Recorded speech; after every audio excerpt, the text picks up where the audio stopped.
ఉన్న బంగారాన్ని విడిపించి ఆ రోజు ఆన్లైన్ రేటుకే మేము కొంటాం. Sharma gold company. Welcome to Suman TV. నేను మీ సుమన్ టీవీ నాగ్. పెదరాయుడు ఫ్యామిలీలో గొడవలు జరుగుతున్నాయా? అది కూడా ఆస్తి తగాదాల గొడవ ఎక్కడ మొదలైంది? అయితే దేనికి సంబంధించినటువంటి గొడవలు జరుగుతున్నాయి? కొన్ని విషయాలు బయటకు వస్తున్నాయి, కొన్ని విషయాలు బయటకు రాకపోవడానికి ప్రధాన కారణాలు ఏంటి? ద సేమ్ టైం జనరల్గా ఇటువంటి తగాదాలు రాకుండా ఉండటానికి వీలునామాని ఏ విధంగా రెడీ చేసుకుంటే ఫర్దర్గా గొడవలు ఉండవు అనేటువంటిది ఈరోజు మనతో పాటు హైకోర్టు అడ్వకేట్ రవీంద్రనాథ్ గారు ఉన్నారు. అది వారి మాటలో తెలుసుకుందాం. Hello sir. హాయ్ అండి నాగరాజ్ గారు. సరే, జనరల్గా గొడవలు ఎక్కడ స్టార్ట్ అయ్యాయి మోహన్ బాబు గారి ఇంట్లో? ఎందుకంటే గతంలో విష్ణు గారు అండ్ మనోజ్ గారు కొట్టుకుంటున్నట్లు ఒక్కొక్క వీడియోకి సంబంధించినటువంటి ఫుటేజ్ అయితే, అది కూడా విష్ణు గారి ఫుటేజ్ అయితే బయటికి రావడం జరిగింది. దాని తర్వాత కొంత సర్ది మణిగినా కూడా అక్కడి నుంచే గొడవలు మొదలయ్యా, దానికి ముందు నుంచి ఉన్నాయా అనేటువంటి దాని మీద కూడా కొంత క్లారిటీ రావాల్సి ఉంది. ఎందుకు అని అంటే ఇవాళ మోహన్ బాబు గారి ఫ్యామిలీకి సంబంధించింది అయితే ఇండస్ట్రీలో పెదరాయుడు అనేటువంటి టర్మ్ తోటి మాట్లాడుతూ ఉంటారు. అట్ ద సేమ్ టైం క్రమశిక్షణకి మారుపేరుగా ఆయన గురించి మాట్లాడుకుంటూ ఉంటాం మనం. సో అటువంటి వ్యక్తి ప్రీవియస్ వీడియోలో మీరు మాట్లాడిన దాని ప్రకారం, మోహన్ బాబు గారు మాట్లాడిన దాని ప్రకారము ఆస్తికి సంబంధించింది అయితే ముగ్గురికి ఒకేలానే నేను డివైడ్ చేయడం జరుగుతుంది అనేటువంటి ఒక్కొక్క సందర్భంలో మాట్లాడినట్లు ఒక ప్రముఖ ఇంటర్వ్యూవర్ అడిగినటువంటి క్వశ్చన్కి ఆయన మాట్లాడినట్టు తెలుస్తుంది. అయితే గొడవ ఎక్కడ మొదలైంది? సేమ్ టైం ఎందుకు ఇది పెద్ద వివాదంగా మారుతోంది? అండ్ వీలునామా రాసేటప్పుడు తీసుకోవాల్సినటువంటి జాగ్రత్తలు ఏంటి? లీగల్గా ఎలా ఉంటుంది? నైస్ క్వశ్చన్ నాగరాజ్ గారు. నిన్న గడిచిన 2 రోజులుగా జరుగుతుంటే ఈ గొడవకు సంబంధించి నాకు అందిన ఇన్ఫర్మేషన్ నేను మీతో పంచుకునే ప్రయత్నం చేస్తాను. ముఖ్యంగా మంచు మోహన్ బాబు గారు, పెదరాయుడిగా మనం చెప్పుకుంటే మోహన్ బాబు గారికి చాలా ఆస్తులు అయితే ఉన్నాయి. అందులో ప్రధానంగా హౌసులు, జూబ్లీ హిల్స్లో హౌసెస్ కావచ్చు, కొన్ని ఫామ్ హౌసెస్ ఉన్నాయి, 1-2 చోట్ల ఫామ్ హౌసెస్ ఉన్నాయి. ఇది కాకుండా ప్రధానంగా నిత్య ఆదాయ వనరైనటువంటి శ్రీ విద్యానికేతన్ స్కూల్ కూడా ఆయనకుంది. అయితే ఈయన గడిచిన ఒక 6-7 ఇయర్స్ బ్యాకే తన ప్రాపర్టీస్ అందరినీ కూడా ముగ్గురు పిల్లలకు కూడా ఈక్వల్ పార్ట్స్గా అందరికీ డిస్ట్రిబ్యూట్ చేసేసారని అయితే మనకు అందిన సమాచారం మేరకు. ఇందులో ప్రధానంగా జూబ్లీ హిల్స్ ఆ ఫిలిం నగర్ రోడ్లో ఉన్నటువంటి ఏదైతే హౌస్ ఉందో అది లక్ష్మీ ప్రసన్న గారికి ఆల్రెడీ ఇవ్వడం జరిగింది. ఇది కాకుండా మరికొన్ని హౌసెస్ కూడా ఆవిడకి లక్ష్మీ ప్రసన్న గారికి ఇవ్వడం జరిగింది. మరికొన్ని ఫామ్ హౌసెస్ అంటే జల్పల్లి, ఇప్పుడు పహాడి షరీఫ్ శంషాబాద్ దగ్గర ఉన్నటువంటి ఏదైతే హౌస్ ఉందో అది ఫామ్ హౌస్, అది చాలా పెద్ద విశాలంగా కొన్ని ఎకరాల్లో ఉన్నటువంటి స్థలం. అది కూడా ఆ ఫామ్ హౌస్ మొత్తం అంతా కూడా కంప్లీట్గా మంచు మనోజ్ గారికి ఇచ్చినట్టు. ఈ ఒక్క ఫామ్ హౌస్ కాకుండా మరికొన్ని ఫామ్ హౌసెస్, కొన్ని కాపీరైట్స్ సంబంధించిన ఇంటెలెక్చువల్ ప్రాపర్టీస్ కూడా ఆయన దగ్గర ఉన్నాయి. వాటికి సంబంధించి కూడా ఇవన్నీ కూడా మంచు మనోజ్ గారికి ఇచ్చినట్టుగా తెలుస్తుంది. అయితే ఈ 2 ఏళ్ళకి ఇచ్చిన తర్వాత ప్రధానంగా ఉన్నటువంటి ఏదైతే శ్రీ విద్యానికేతన్ తిరుపతి ప్రాంతం, అదేవిధంగా హైదరాబాద్ ప్రధాన నగరాల్లో ఉన్నటువంటి శ్రీ విద్యానికేతన్ స్కూల్స్ ఏదైతే ఉన్నాయో దాన్ని కంప్లీట్గా మంచు విష్ణు గారికి ఇచ్చినట్టుగా తెలుస్తుంది మనకి. అంటే విద్యానికేతన్ స్కూల్స్ అని నాట్ ఓన్లీ ఒక కాలేజ్ కాకుండా ఇటీవల దాన్ని జూనియర్ కాలేజ్ చేశారు, డిగ్రీ కాలేజ్ చేశారు, ఫార్మసీ కాలేజ్ అయింది, నర్సింగ్ అయింది. అదేవిధంగా రీసెంట్గా ఆ యొక్క టోటల్ అన్ని విద్యా వ్యవస్థలన్నింటి కలిపి రీసెంట్గా ఒక యూనివర్సిటీగా కూడా డిక్లేర్ చేస్తే అది మోహన్ బాబు యూనివర్సిటీ కూడా డెవలప్ అయింది. అయితే ఏదైతే ఈ యొక్క ఇన్కమ్, రెగ్యులర్ ఇన్కమ్ వచ్చినటువంటి ఏదైతే ఆదాయ వనరుగా ఉన్నటువంటి ఈ యొక్క శ్రీ విద్యానికేతన్ స్కూల్స్ అన్నీ కూడా టోటల్గా విష్ణుకి ఇవ్వడం, ఏదైతే అంత విలువ చేయనటువంటి అంటే కంపేరేటివ్ టు కంటిన్యూ ఆదాయం వనరు వచ్చేది కాదు, అసెట్స్ మాత్రం బాగా ఉన్నాయి, ఎక్కువగా ఇన్వెస్ట్మెంట్ పాయింట్ ఆఫ్ అంటే రిటర్న్స్ ఎక్కువ కాన్సెప్ట్లో ఉన్న ప్రాపర్టీస్ అన్ని కూడా మంచు మనోజ్ గారికి ఇవ్వడం జరిగింది. హౌసెస్ అన్ని కూడా లక్ష్మీ గారికి ఇచ్చారు. కానీ కంటిన్యూ ఇన్కమ్ వచ్చేటువంటి ఏదైతే ఉందో అది మాత్రం శ్రీ విద్యానికేతన్ స్కూల్స్ మాత్రం పూర్తిగా మంచు విష్ణు గారికి ఇచ్చారని చెప్పి గడిచిన కొద్ది రోజులుగా, కొన్ని సంవత్సరాలుగా, 4-5 సంవత్సరాల్లో కంటిన్యూగా డిస్టర్బెన్స్ అయితే రావడం జరుగుతున్నట్టుగా మనకు కొన్ని విషయాలు తెలుస్తుంది. అయితే దీనికి నిదర్శనం ఎలా చెప్తానంటే గడిచిన ఒక 1 ఇయర్ బ్యాక్ ఇదే శ్రీ విద్యానికేతన్ స్కూల్స్లో ముఖ్యంగా కాలేజీల్లో అత్యధికంగా ఫీజులు వసూలు చేస్తున్నారని చెప్పి, అదేవిధంగా ఎవరైనా ఫీజులు చెల్లించకపోతే దాని మీద చాలా గట్టిగా వాళ్ళతోటి అంటే స్టూడెంట్స్ని కంప్లీట్గా బయటికి పంపించే ప్రయత్నం చేస్తారని చెప్పి మీడియాలో గట్టిగా కథనాలు వచ్చిన తర్వాత ఆ విషయం మీద స్పందిస్తూ మోహన్ బాబు గారు స్పందించారు. అదేవిధంగా విష్ణు గారు కూడా స్పందించి మేము అటువంటి ఏం జరగట్లేదు, మేము ఏదైతే గవర్నమెంట్ ఇచ్చిన పాలసీ మ్యాటర్స్ ఏవైతే ఉన్నాయో పాలసీ మ్యాటర్స్ వరకు మాత్రం మేము కలెక్ట్ చేస్తాం తప్పించి ఎక్కువగా ఏమీ కలెక్ట్ చేయట్లేదని చెప్పి ఇమీడియట్గా ఒక ప్రెస్ నోట్ కూడా రిలీజ్ చేశారు ఆ సందర్భాన్ని పురస్కరించుకొని. అయితే అదే సమయంలో మంచు మనోజ్ గారు కూడా ఏదేమైనప్పుడు కూడా శ్రీ విద్యానికేతన్ జరుగుతున్నటువంటి ఏదైతే ఈ కళాశాల మేనేజ్మెంట్ ఉన్నటువంటి ఈ ఫీజెస్ సంబంధించి ఏదైతే ఉన్నాయో దీని మీద ఎంక్వైరీ చేయాలి, దీని మీద కొంత లోతుగా విశ్లేషణ చేయాల్సిన అవసరం ఉంటుందని చెప్పి మంచు మనోజ్ గారు కొంత వివాదాస్పద వ్యాఖ్య చేయడం జరిగింది. ఆ వివాదాస్పద వ్యాఖ్యను దృష్టిలో పెట్టుకొని బహుశా ఇలా జరిగి ఉంటుందని కూడా మనం చెప్పే అవకాశం చేస్తుంది. దీని మీద ఇట్లాంటి వ్యాఖ్యలను ప్రశ్నడికి నువ్వు ఇవ్వాల్సిన అవసరం లేదు, ఇదంతా కూడా కుటుంబానికి సంబంధించిన విషయం, ఎవరి ప్రాపర్టీస్ వాళ్ళకి ఇచ్చేసాం కాబట్టి ఒకరి విషయాల్లో ఇంకొకరు ఇంటర్ఫేర్ కావద్దు అని చెప్పి కూడా మోహన్ బాబు గారు చాలా గట్టిగా మాట్లాడినట్టుగా కూడా సందర్భం తెలుస్తుంది. అయినప్పటికీ కూడా రెగ్యులర్ ఇన్కమ్ సంబంధించి ఏదైతే ఉందో ఈ యొక్క ప్రాపర్టీస్ డిస్ప్యూట్స్ షేరింగ్ విషయంలో మాత్రం నాకు చాలా అన్యాయం జరిగింది, మిగిలిన మ్యాక్సిమం ఎస్టేట్స్ అన్ని కూడా విష్ణుకి వెళ్ళిపోవడం అంటే కరెక్ట్ అనే విషయం కాదని చెప్పి చాలా సందర్భాల్లో మోహన్ బాబు గారితో కూడా మాట్లాడడం జరిగిందని చెప్పి, అయినప్పటికీ కూడా ఆల్రెడీ ఒకసారి నేను విల్లు రాసేసాను, వీలునామా రాసేసాను, ఎవరి ఎసెట్స్ వాళ్ళు క్లియర్ చేసేసాను కాబట్టి ఒకరి విషయాల్లో ఒకరు ఇంటర్ఫేర్ కాకండి, ఇవన్నీ కూడా క్లియర్గా ఉన్నాయి, మిగిలిన ఏమైనా ఫ్యూచర్లో రావాల్సి ఉంటే అవి చూసుకుందని తప్పించి ఇప్పటివరకు ఏమి డిస్టర్బెన్సెస్ వద్దని మోహన్ బాబు గారు ఈ విషయంలో క్లియర్గా చెప్పినట్టయితే తెలుస్తుంది. అయితే ఇటీవల మంచు మనోజ్ గారు మ్యారేజ్ జరగడం, ఆ మ్యారేజ్ కూడా మంచు లక్ష్మీ ప్రసన్న గారు పూర్తిగా సపోర్ట్ చేస్తూ ఏదైతే జూబ్లీ హిల్స్ ఉందో ఇక్కడ తన మ్యారేజ్ జరిగిన తర్వాత లక్ష్మీ గారు అదేవిధంగా మంచు మనోజ్ గారు మాత్రం ఈ విషయంలో అదే తమ్ముడికి అన్యాయం జరిగింది, ఇస్తే బాగున్నట్టుగా కొంత మంచు మనోజ్ గారికి సపోర్ట్గా ఉన్నట్టుగా కూడా మనకు ఉన్నటువంటి న్యూస్ ప్రకారం అయితే తెలుస్తుంది. ఏదేమైనప్పుడు కూడా ఈ విషయం మీద చర్చించుకుందామని చెప్పి ఈ మంచు మనోజ్ని మోహన్ బాబు గారు జల్పల్లో తన ఇంటికి నివాసాన్ని పిలిపించడం.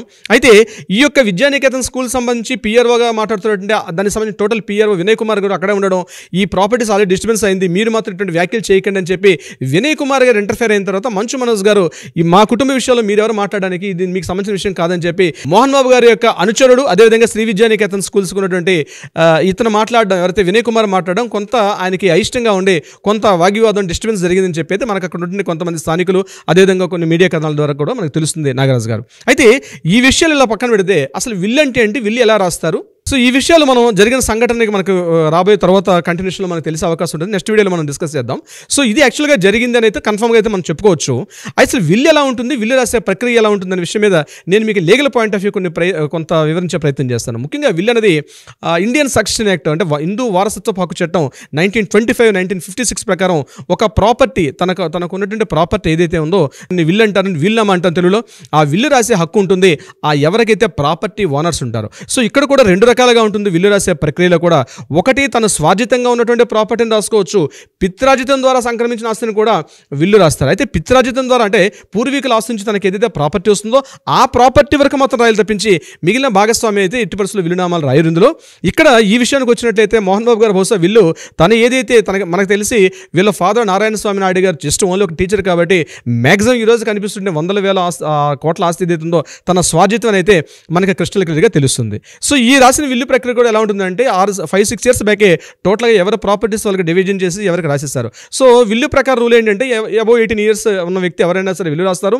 ఆ విల్లు రాసే ప్రక్రియలో కూడా ఎవరెవరికి ఎంతెంత భాగస్వామి ఇవ్వాలి అంటే ఉన్న స్థిరాస్తులు చరాస్తులు బంగారం అన్నీ కూడా bank deposits locker loan amounts total అంతా కూడా స్థిర చరాస్తులు అన్నీ కూడా రాస్తారు. బ్యాంకులో ఉన్నటువంటి ప్రెజెంట్ అమౌంట్ నుంచి కూడా అన్ని కూడా రాస్తారు. కానీ భవిష్యత్తులో వచ్చేటటువంటి ఇన్కమ్స్ ఏవైతే ఉంటాయో అవి మాత్రం ఎక్కడ కూడా విల్లులో రాసే ప్రక్రియ అయితే ఉండదు. డెఫినెట్గా ఉన్నటువంటి ప్రెజెంట్ ఆస్తులకు రాస్తారు, ఆస్తికి సంబంధించినటువంటి రూల్స్ అండ్ రెగ్యులేషన్స్ ప్రకారం రాస్తారు.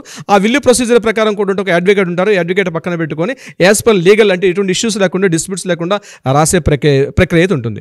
అయితే ఇక్కడ చాలా మందికి వచ్చే డౌట్, ఒకసారి విల్లు రాసేసిన తర్వాత మళ్ళీ దాన్ని కరెక్షన్ చేసుకునే అవకాశం ఉంటుందా? బహుశా ఇప్పుడు జరుగుతున్న ఇష్యూ ప్రకారం మనం మాట్లాడుకోగలిగితే దాన్ని కొలిసిల్ విల్ అంటారు. అంటే దాన్ని మళ్ళీ రద్దుపరచుకోవచ్చు, దాన్ని మళ్ళీ కరెక్షన్ చేసుకునే అవకాశం ఉంటుంది. ఒకసారి ప్రాపర్టీస్ని వాళ్ళకి రిజిస్ట్రేషన్ చేసిన తర్వాత కోర్టు త్రూగా మాత్రమే మళ్ళీ విల్ని కరెక్షన్ చేసుకునే అవకాశం ఉంటుంది తప్పించి ప్రెజెంట్ దాన్ని ఇమీడియట్గా కరెక్షన్ చేసుకునే అవకాశం అయితే ఉండదు.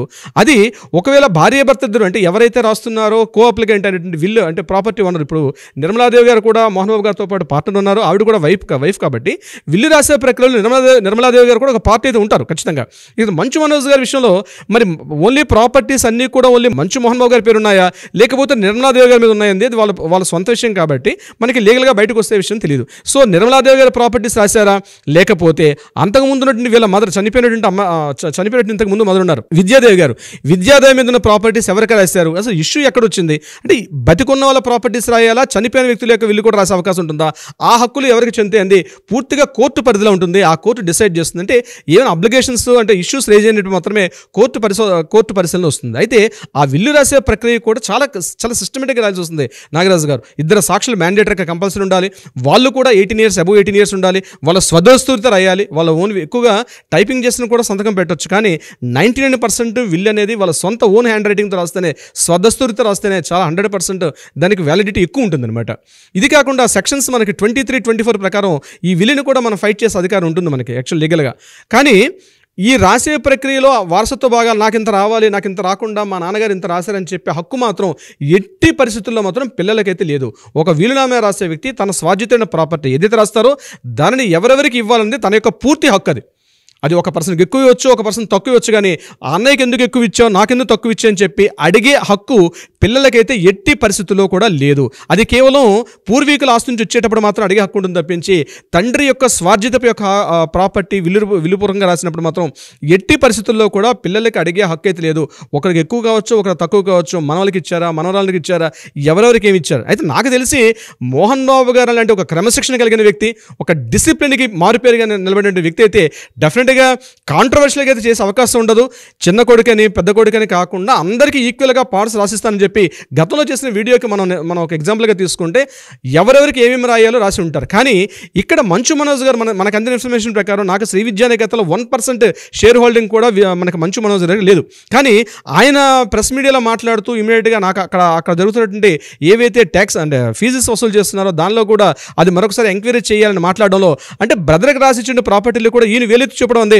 అది సహించినట్టు మోహన్ బాబు గారు బహుశా ఇద్దరిని కూర్చోబెట్టి కొంత సముదాయించే ప్రయత్నం చేసి ఉండొచ్చు. కానీ మంచు మనోజ్ గారు మాత్రం మ్యాక్సిమం ఇన్కమ్ వచ్చేవన్నీ కూడా అన్నయ్యకి ఇచ్చేసారు కాబట్టి నాకు అందులో షేర్ కంపల్సరీ ఇవ్వమని చెప్పి గట్టిగా మాట్లాడుతున్నట్టుగా తెలుస్తుంది అక్కడ మనకు అందిన కథనాల ప్రకారం. కానీ మోహన్ బాబు గారు సస్యమీర్ అంటున్నారు, ఎందుకంటే ఆల్రెడీ ప్రాపర్టీ డిస్ట్రిబ్యూట్స్ అన్ని నేను చేసేస్తాను ఇవన్నీ కూడా అనుకోకుండా ఇప్పుడు మోహన్ బాబు యూనివర్సిటీగా మారింది.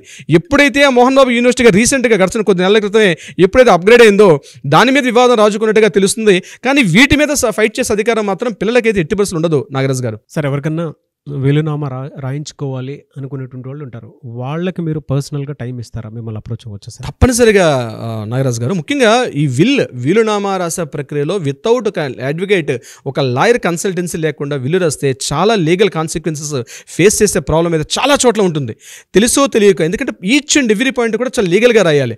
మనం ఇంకొకటి, మనకి హెల్తీ కండిషన్ ఉన్నప్పుడు రాసుకుంటే చాలా మంచిది. ఆ విల్లుని ఒక కన్సల్ట్, ఒక రిజిస్ట్రేషన్ చేసుకోవడం, ఒక అడ్వకేట్ కన్సల్టెన్సీలో పెట్టుకోవడం, ఇవన్నీ కూడా చాలా ఇంపార్టెంట్. సో దీనికి సంబంధించి ఎవరైనా న్యాయ సలహా సంప్రదింపులు కావాలంటే తప్పనిసరిగా కింద స్క్రోల్ అవుతున్న నెంబర్ని కాంటాక్ట్ చేయగలిగితే డెఫినెట్గా మన లీగల్ టీం వాళ్ళకి అప్రోచ్ అవుతారు. దానికి సంబంధించిన పూర్తి వివరాలు కూడా అందించే ప్రయత్నం చేస్తారు. నాగరాజ్ గారు, చూద్దాం ఏ విధంగా ఉంటుంది అనేది. Anyway sir, thank you so much Ravindranath గారు.